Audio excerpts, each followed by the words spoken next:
is poor because of colonization. I'm like, please, let's move on from that. Does it have move on from that? Is it possible for you to talk about Africa and talk about strictly economics? Does that even make sense? That is a lie. That convinced the people that they are getting civilized by you, and they should be fine with that because you brought spoons and forks and plate. We should be thankful for that. Look at the system. That we respect people just because? Absolutely.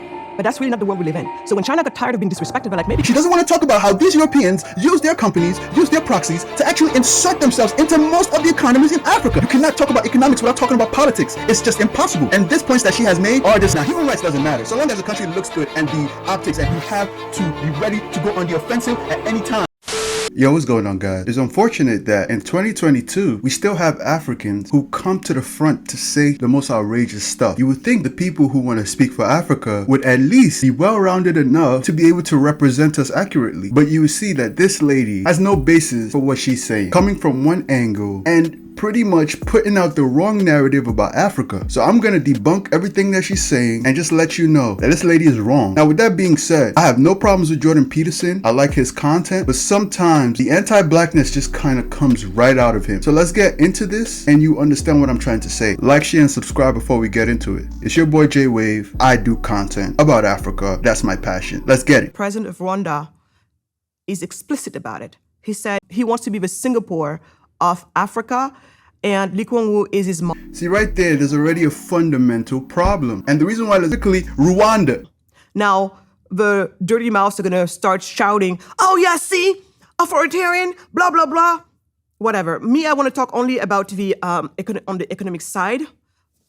If you take Lee Kuan Yew and Singapore as your example, then it means that, like him, you're going to have to be serious. Right there, that's a red flag. Saying that you do not care about the fact that Lee Kuan Yew was an authoritarian is already a problem, because human rights is already a problem in Africa. So now trying to glorify totalitarianism to a certain extent, we're going backwards. Number two, notice how she's talking about only economics. Is it possible for you to talk about Africa and talk about strictly economics? Does that even make sense? Aren't there other factors? Aren't there other factors? We're not going to address that though. We just want to talk about economics. See, right there, her argument is going to be flawed, right? She's looking at it from one angle, and in order to really attack a question, attack a point, you have to look at it holistically. You cannot just look at it from your point of view. About economic freedom. And that's exactly what he did. That's what Singapore did. When Singapore figured that out, they went on to put in the right reforms to make their environment some of the most business-friendly environments in the world, one of the most free markets environment in the world, and you saw the magic of Singapore. Today, Singapore is richer than its ex-colonizer, Great Britain. Today, Singapore is richer than its ex-colonizer, Great Britain. Okay, so now let's look at it from a holistic perspective. Singapore had to go through a ton of reforms before it was able to do that. But guess what? Who colonized it? The British. The British actually allowed that to happen. Guess why? Because a free trade was going to be in their favor. We have to understand that Singapore is located in one of the prime trading routes in the world. So Singapore being open to business is what gave it this opportunity to grow. Can that happen in Africa? No. The only way that can happen in Africa is if the colonizers stop trying to play with our resources. But they're not going to stop playing with our resources. So we are where we're at. We have every hand in our pot. And in order to take these hands out, a lot of sacrifices have to be made. She doesn't want to address that though. She just want to talk about economics. She don't want to talk about the nuances. Because of colonization, I'm like, please, let's move on from that. Does it have maybe a tiny percentage in where we are today? Maybe, and I don't know. But I know it's not the cause, because if it were, many countless countries have been colonized before. And by the way, colonizing one another is humanity's history. This is a fallacy. First of all, she said, no, colonization did not affect Africa. Then she contradicts herself. She contradicts herself by then saying she doesn't know. And then she goes back to saying that no, colonization did not affect Africa because colonization has occurred all over the world. That is a lie. That is a lie. If we are talking about the race for Africa and that kind of colonization, the one where the humans in Africa were treated as animals, right? Were treated as subjects. The way the British Empire did it, the way the French Empire did it, it is not the same kind of colonization.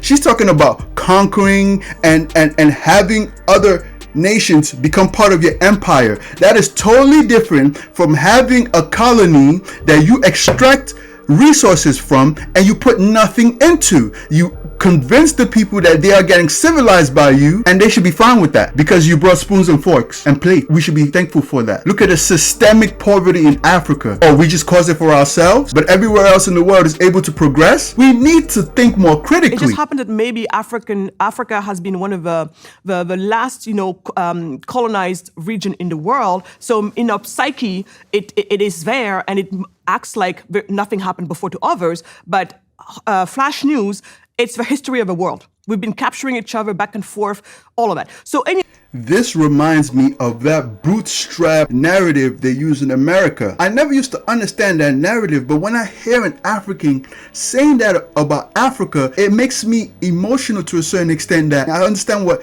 that means now. She's trying to act like this colonization just occurred and Europe just left Africa. She's trying to act like colonization was just happened within the time that it happened. The Europeans left Africans and were just in shambles. She doesn't want to talk about how these Europeans use their companies, use their proxies to actually insert themselves into most of the economies in Africa. Look at a country like Eritrea who refuses to do business with the West. Look at how poor they are. Look, they barely have the internet. We don't want to talk about that. We don't want to talk about politics, but we want to talk about economics. Now realizing that economics is influenced by politics. You cannot talk about economics without talking about politics. It's just impossible. And these points that she has made are disgusting. But the truth is, Singapore, richer than Great Britain today. And then Hong Kong happened. And then because Hong Kong happened, China even today happened. Because China's like, wait a minute, what went on over there? And then China went on to do the exact same thing with its SEZs, the special economic zones, some of the most free market zones in the world. And then look at it happen in communist China. First she called Hong Kong, then she called Taiwan. These are countries that are innately linked to colonizers. Hong Kong, the British, Taiwan, US, right? These zones they're also in that ocean, the South China Sea, where trade is essential for the whole world. These spots were all made trade-free zones so that the Europeans can capitalize off of profits in those countries. Okay, a lot of them were even evading taxes. Okay, now China sees this and they start to implement a model that is capitalistic yet communist. Okay, do you know how many people have perished in that country as a result of that? Now, human rights doesn't matter so long as the country looks good and the optics and infrastructure look good. We're not going to talk about the fact that China's economy is crashing right now. The real estate market is crashing right now. We're not going to talk about that. We're just going to pretend like everything is peaches and cream in China. This is ridiculous. Who, when it comes to economics, decided that we're going to do the free market, we're going to be capitalist, because that's the only way. We tried everything else. We killed hundreds of millions of people, and we have nothing to show for it. But now that we're tired of being disrespected members of society, because guess what? That's the other thing too. You want to be respected in this world? You're going to have to be among the prosperous ones for other reasons. That is false. I repeat, that is false. Okay, if you want to be respected in the world, you have to be able to defend yourself to the fullest, and not only defend yourself to the fullest, you have to be ready to go on the offensive at any time. That is why a country that is as poor as North Korea, a country that is as poor as Iran, because of all the sanctions that it's going through, is still respected on the world stage. It has nothing to do with economics, because nobody is afraid of Sweden. They are economically doing well. Norway is economically doing well. Finland is doing well. Ain't nobody scared of their military. So let's really get into it. A lot of people do not think critically. I did not have to read a book to even bring this off of my head, bruh. You see, these are talking points that you have to avoid from people like this. It's just a factimony. Would it be nice, G, that we respect people just because? Absolutely. But that's really not the world we live in. So when China got tired of being disrespected, they're like, maybe we got to build also some prosperity here because then they're going to hear us. And today, China, being one of being where it is at, even Hollywood, who tries to tell the world how to think, is being told by China what movies to make and how to tweak stories and history in order to be palatable for them. And that's how she measures. Yes, it's respected. But guess why it's really respected?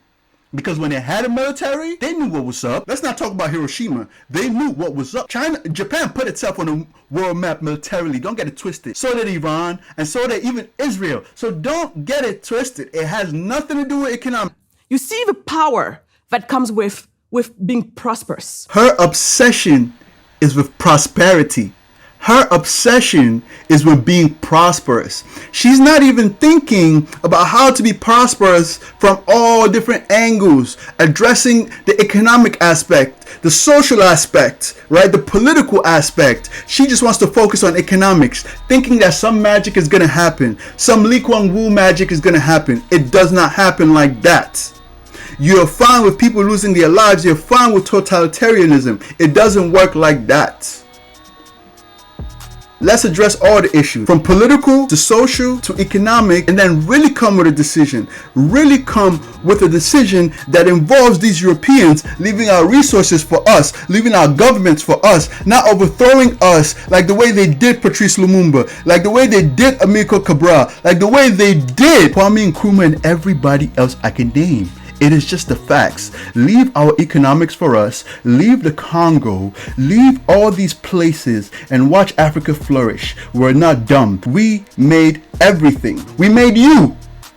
We are the fathers and the beginners of everything. So do not get it twisted. We are not dumb, stupid, or useless. You are just controlling us and we're tired of it. It is time for us to speak up. It is your boy J Wave. I am so serious in this video. Like, share, and subscribe.